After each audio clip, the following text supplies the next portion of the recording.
La diversidad cultural de México, junto con determinadas condiciones geográficas, ha derivado en una impresionante agrobiodiversidad. Especies ejemplares como el maíz, el chile, el jitomate, el aguacate, la calabaza y el frijol, y otras menos mencionadas como el algodón y la vainilla, son resultado de la evolución bajo domesticación. Este proceso, desarrollado hace miles de años por diversos grupos originarios, continúa hasta el día de hoy, en las milpas trabajadas por campesinos a lo largo de todo el país. Tan solo en México crecen alrededor de 60 variedades de maíz. Esta especie tiene potencial de alimentar a decenas de millones de personas, pero desde hace unas décadas, la imagen negativa e injustificada que existe sobre el campo mexicano, que lo pinta como ineficiente, pone en peligro nuestra agrobiodiversidad. Bienvenidos a Nos Nutrimos de Naturaleza. Yo soy Alejandro García Moreno y hoy contamos con la presencia de la doctora Edelmira Linares. Ella, viene del Instituto de Biología de la UNAM. Muchas gracias, doctora. A usted por la invitación. Así sí, también está con nosotros la doctora Alicia Mastretta de la Comisión Nacional para el Conocimiento y Uso de la Biodiversidad, la CONABIO. Muchas gracias, bienvenidas. Un placer. Con ellas vamos a hablar sobre el corazón de la agricultura mexicana, es decir, la milpa, y también los campesinos que la trabajan. Para empezar, vamos a entender qué es la milpa, doctora, y si me lo permiten, empezamos con usted, doctora. Pues mire, la milpa es un policultivo, es decir, que se cultivan varias plantas de diferentes especies juntas en un terreno. Entonces, hay gente que piensa que la milpa es el maíz, pero la milpa es un policultivo y que tiene una gran bondad, que todo el año nos da de comer algo. No solamente esperar hasta el final de la cosecha para poder consumir el grano. La milpa todo el tiempo está dando de comer quelites, flores comestibles, nos da plantas medicinales, nos da forraje para nuestros animales. Entonces nos da de comer a la familia de agricultores, de campesinos, pero también a su entorno de los animales domésticos. Claro. Entonces, por eso es tan importante, porque en un contexto como México, donde las culturas han mantenido pues, la forma de cultivo, es muy importante que continúen en este sentido para autoconsumo y para poder vender lo que les sobra de la cosecha para obtener otros bienes. Que es una práctica que ha obtenido conocimiento a partir de miles de años, ¿no? O sea, la forma de cultivar, de domesticar las plantas que estamos sembrando y cultivando, pues es un conocimiento ancestral, milenario. Ancestral y cultural, y que varía mucho de cultura a cultura, porque a veces se habla de México, me da a mí la impresión como que fuera una sola milpa y una sola cultura. Y somos un país pluricultural también, y cada cultura ha seleccionado las plantas que les gusta a ellos en la milpa. Es más, cuando hablamos de diferentes razas de maíz, es que se han seleccionado de acuerdo a, primero que se adapte al lugar donde se está cultivando y luego que sea del gusto de esas personas para su alimentación.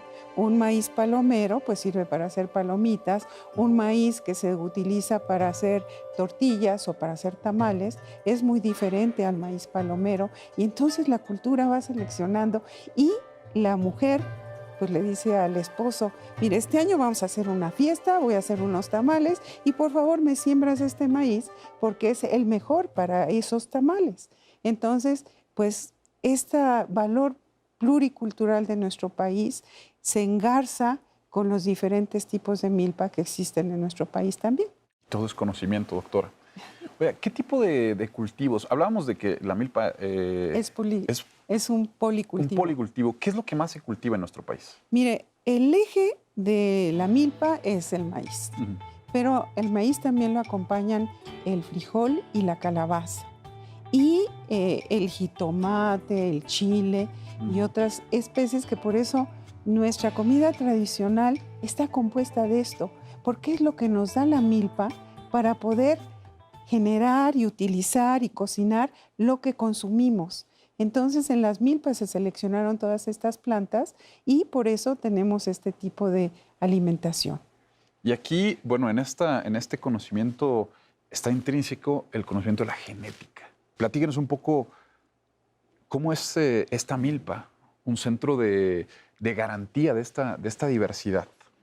Mira, para explicarte un poco de dónde viene esta diversidad, me gustaría irnos atrás 10.000 años, que es cuando empezó el proceso de domesticación del maíz. Y digo empezó porque no ha terminado. Y mientras sigamos aquí y lo sigamos cultivando, no va a terminar. Continúa sobre todo en un país como México, donde comenzamos a domesticar una especie silvestre, que era Sea maíz subespecie Parviglumis, en algún lugar del Balsas. Y esta era una plantita muy chiquita, teocintle se llama en nombre común.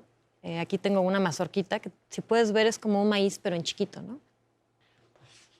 Entonces, es una espiga. Es una espiga, si te fijas, es un maicito, ahí está la mazorquita. Pero en lugar de ser una mazorca con varias hileras y granos muy grandes que no se caen, pues es algo mucho más pequeño, ¿no? Entonces ahí estoy haciendo un proceso de la llamada selección artificial que hace que a la siguiente generación, pues si yo sembré semillas grandes, van a ser papás y mamás de semillas grandes y probablemente los hijos y las hijas van a tender a ser más grandes o igual de grandes que sus papás, pero más grandes que la población anterior. Claro. Entonces, si así miras este proceso durante 10.000 años, pues te lleva a que tengamos cosas como estas, con muchas más hileras en comparación al teocintle y con granos mucho más grandes. Y luego a lo mejor también con colores, porque nos gustan los colores, ¿no? Nos gusta, y yo quiero mi maíz rojito, que a lo mejor descubro que este maíz azul sabe más rica la tortilla. Y entonces empieza a haber ya un proceso de selección artificial. Y luego encima de eso, imagínate que ahora mi grupo humano pues empieza a migrar y en lugar de estar nada más en la zona del Balsas, nos movemos hacia el centro de México y se llevan estas semillas a otras condiciones ambientales. Por ejemplo, se lo llevaron al centro de México, donde había otro teocintle, que es Sea maíz subespecie mexicana, que traigo aquí en este frasquito.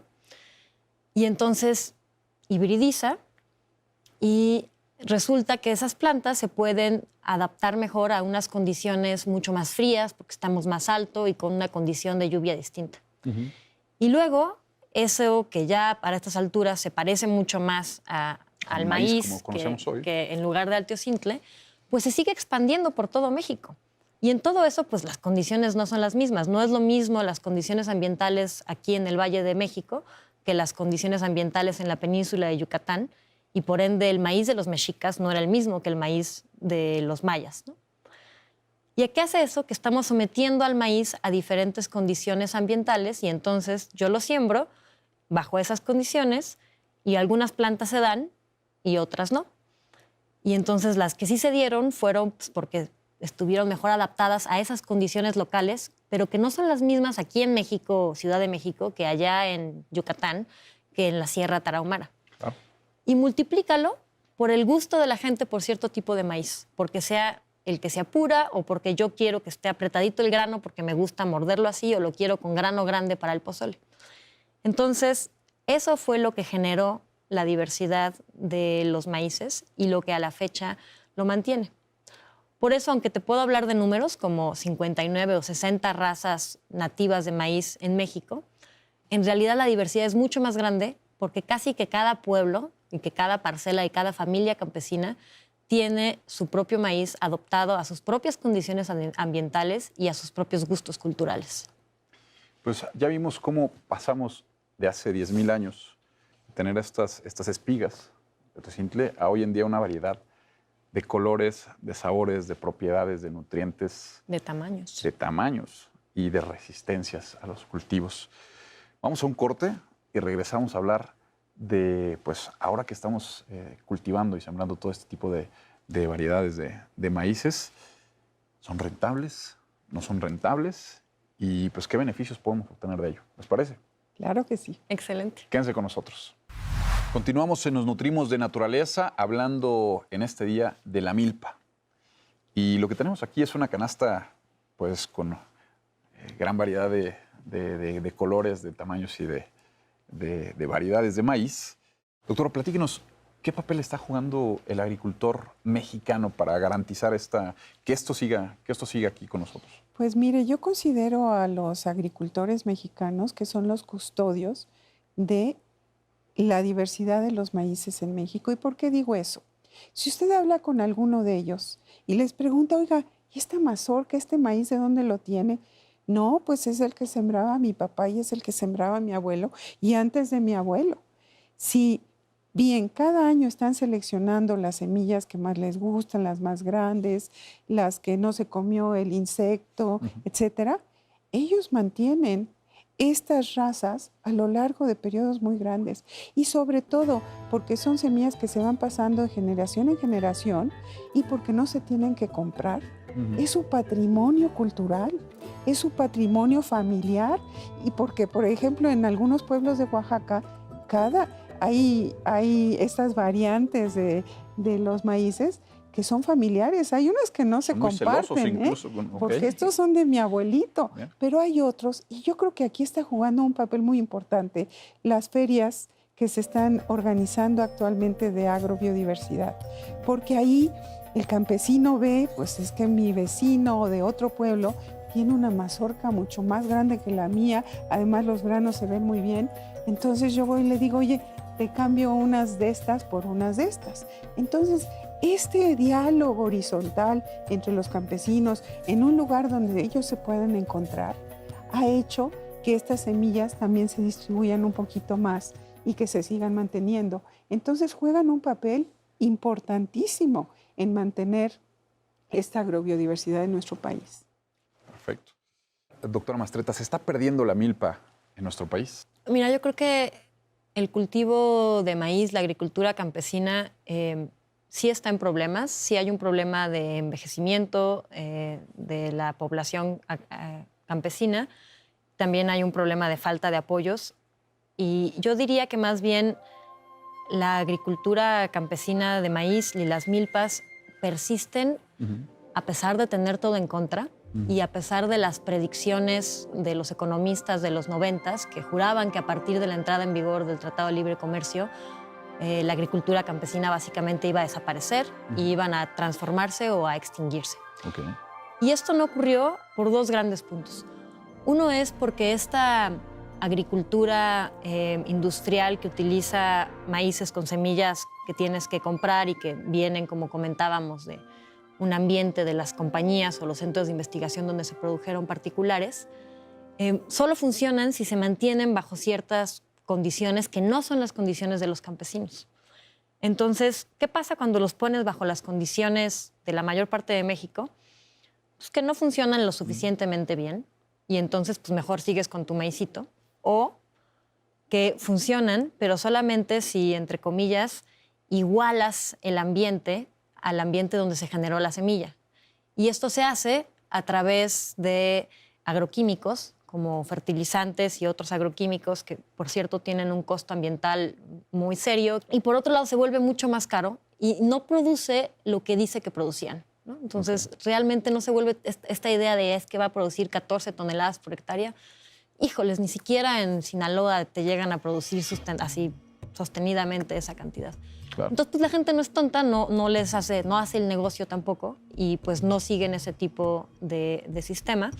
Y además, pues hay factores culturales donde pues, este maíz es mucho más sabroso y culturalmente lo preferimos por otras razones.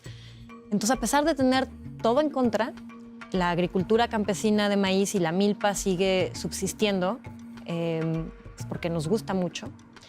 Y calculamos que la agricultura campesina de maíz en el 2010 ocupaba alrededor de 4.6 millones de hectáreas. Entonces, aunque producen poquito en términos de toneladas por hectárea, llegamos hasta máximo 3 toneladas por hectárea en promedio, aunque hay campesinos que pueden producir mucho más. Si los multiplicas, alcanza para alimentar a 54.7 millones de mexicanos. La mitad de la población. Es la mitad de la población. Bueno, yo creo que un punto importante en este sentido, Alicia, también es que mucho es autoconsumo. Y yo quiero que mi familia esté bien nutrida y que comamos bien y que sigamos consumiendo y produciendo y preparando mis platillos tradicionales que se preparan con estos maíces. Entonces, esa es otra herramienta muy importante que hace que el campesino continúe siendo el custodio y cultivando esto, porque además esos sabores son mis sabores de mi cultura y a lo mejor los otros maíces que yo compré, etcétera, no saben igual. Claro. Y en un proyecto tuvimos la oportunidad de hacer un estudio bromatológico de las diferentes razas de la Sierra Tarahumara, de 5 razas nada más, porque son como 15. Entonces, ellos, pues sí, son sabores distintos y por otro lado también tienen valores nutricionales diferentes. Son más altos en proteína, etcétera. Entonces realmente me está nutriendo mejor y si yo voy a cultivarlos, quiero que mi familia esté mejor nutrida. Doctora Linares, ¿qué tiene la milpa que no tiene la producción industrial? Ay, mire, pues tiene muchas cosas, pero entre ellas que se ocupa todo el espacio. Por ejemplo, el maíz, decíamos que es la planta principal, es el eje vertical de la milpa, pero luego ahí se enreda precisamente el frijol y en la parte horizontal crece la calabaza. Entonces usted está utilizando todo el espacio, pero además hay muchas plantas espontáneas que se denominan quelites. Desde nuestro punto de vista, otra gente dice malas hierbas, que es una connotación muy negativa de gente que no utiliza esas plantas como verduras tradicionales. Entonces vemos que todo el espacio de la milpa es útil y nos está dando, como mencionabas al principio del programa, dando de comer todo el año.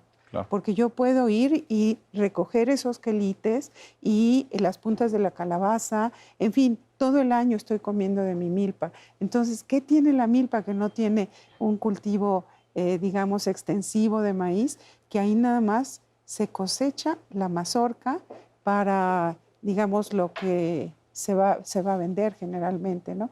Y también la caña como forraje para los animales, ¿no? Vamos a un corte, regresamos a las conclusiones en el cuarto tema y hablar un poco de qué es lo que se puede hacer, ¿no? ¿Qué se tendría que hacer para poder darle un mayor impulso a nuestro campo, a nuestras milpas mexicanas? ¿Sí? Gracias. Muchas gracias. Quédense con nosotros, continuamos. Regresamos a esta charla aquí en Nos Nutrimos de Naturaleza. El tiempo se fue bastante rápido. Sí.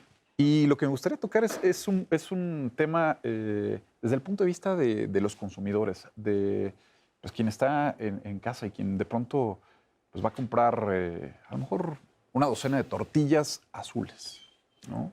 ¿Cómo saber que en verdad estoy comprando una docena de tortillas que es maíz azul y fomentar esta cultura, este comercio? Pues yo creo que ahí las universidades y la SEP en todos los niveles tendríamos que estar trabajando con los niños mexicanos, con los jóvenes, para hacerles saber lo importante que es la milpa y que ha sido la milpa en nuestra historia y todo el trabajo que cuesta la milpa en las diferentes razas, no solo de maíz, de frijol, de calabaza, cómo han alimentado a nuestro pueblo y qué bondades tienen y cómo nos pueden ayudar a tener una mejor vida.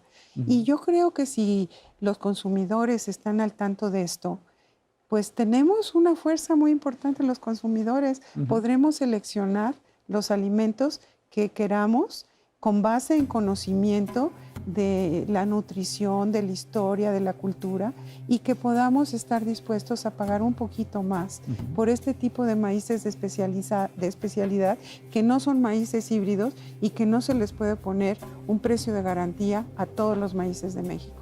Tenemos que estar trabajando con los niños y con las amas de casa, sobre todo, que son las que van al mercado, para que ellas tengan esta oportunidad de decidir, pero con base en conocimiento.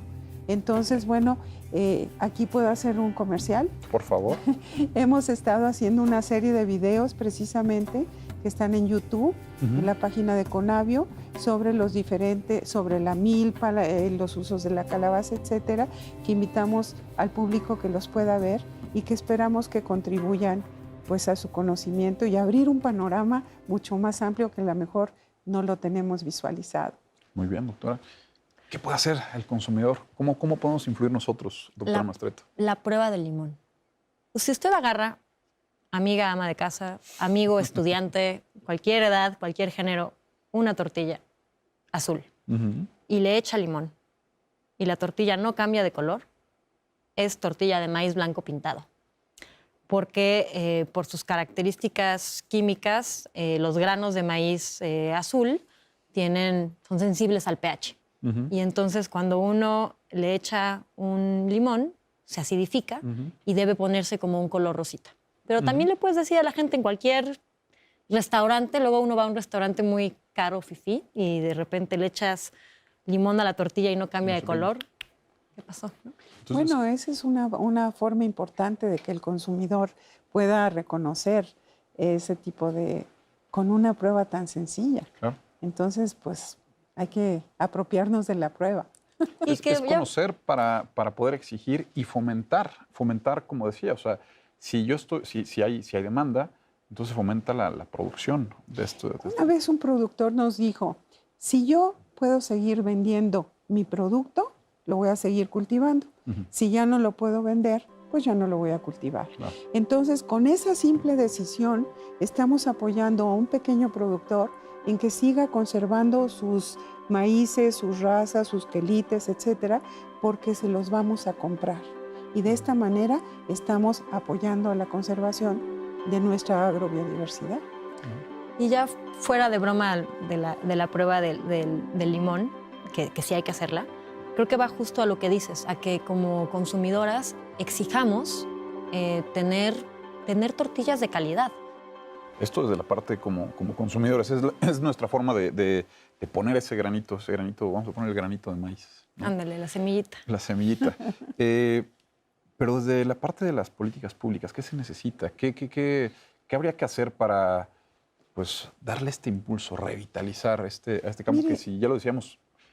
Yo pienso que a veces las políticas públicas se hacen en una oficina, en un área específica de la Ciudad de México. Y muchas veces no se va al campo y se ven realmente la realidad. Yo creo que las políticas públicas deben estar encaminadas a resolver problemas del campesino en el campo. Entonces, yo invitaría a los tomadores de decisiones y a la gente que hace estas políticas que les pregunte cuáles son sus problemas y cómo ellos tienen idea de poderlos solucionar. Porque cuando uno les pregunta algunas cosas, dice uno, caramba, ellos tienen una idea muy bien de cómo hacerlo. Claro. Pero no ha habido ese clic entre diferentes tomadores de decisiones y campesinos, desde mi punto de vista, que haga que las políticas públicas realmente en nuestro país funcionen para ese sector que estamos hablando ahorita. Y ya sabiendo sus necesidades, poder realmente en el escritorio tomar decisiones, y tampoco se pueden aplicar a todo México. México es muy diverso. Entonces, a lo mejor los campesinos de cierta región del norte les dicen, lo que necesitamos es un agua segura. Y a lo mejor en el sur, donde hay mucha agua segura, lo que necesitamos es que nos ayuden en tal cosa. Entonces, tener un mosaico de políticas aplicables a cada localidad que puedan funcionar y que entre este clic, pues saquen adelante esa problemática. Doctora Mastreta, el escenario ideal, ¿cuál sería? Creo que adicional a lo que dijo Edelmira, con lo cual coincido completamente, es que hay que revalorar los mercados locales. Como que hablamos de la Ciudad de México como si la central de abastos fuera el centro del universo, que está cerca, pero no lo es todo, ¿no? En un artículo que también estuvimos trabajando con datos del INEGI, de la población rural y de la cantidad de gente que está produciendo el maíz con los datos de producción, nos dimos cuenta de que si bien el maíz de agricultura campesina cubre una labor de autoconsumo, no es todo. O sea, si fuera nada más autoconsumo, vaya, tendría que comerse muchos órdenes de magnitud más de lo que se está comiendo. Quiere decir que también lo están vendiendo, pero en mercados informales o mercados locales que no aparecen en la pintura de los grandes mercados y lo que está pasando en Wall Street. Y entonces eso hace que ese tipo de mercados locales son invisibles, están fuera del radar de la toma de decisiones y pues no se les favorece. Entonces creo que tenemos que ver a esta agricultura sí como una agricultura donde el autoconsumo juega una parte muy importante y que queremos que siga ocurriendo porque eso es lo que mantiene ciertas características, pero también verlos no como, no nada más como desde el punto de vista de que requieren un programa social de apoyo, sino voltearlos a ver como una fuerza productiva capaz de alimentar, a 55 millones de habitantes y que eso tiene que funcionar localmente, ¿no? No todos son los grandes comercios internacionales y la alimentada de la Ciudad de México, sino también el papel de la dinámica que está ocurriendo a nivel regional y local es muy importante y ahí están claves, yo creo, para que se eleve tanto la valoración como el ingreso que pueden tener este tipo de familias. Les agradezco muchísimo este tiempo, esta charla. Y bueno, pues como conclusión, debemos estar conscientes de esta importancia genética del maíz, de las razas nativas de México. También reconocer el valioso trabajo y conocimiento de quienes la cultivan. La agricultura campesina tiene el potencial de alimentar, como ya lo veíamos, a casi la mitad de la población de los mexicanos. Y por eso se debe impulsar el desarrollo desde políticas públicas, pero también desde el consumo, desde nosotros como consumidor. Consumidores. Tenemos que ser consumidores educados que apoyemos mucho a nuestros productos mexicanos. Pues Hay que leer las etiquetas. Hecho en México. Ah, importante. Sí. Ahí está la recomendación y la tarea. Gracias. Nos vemos el próximo programa.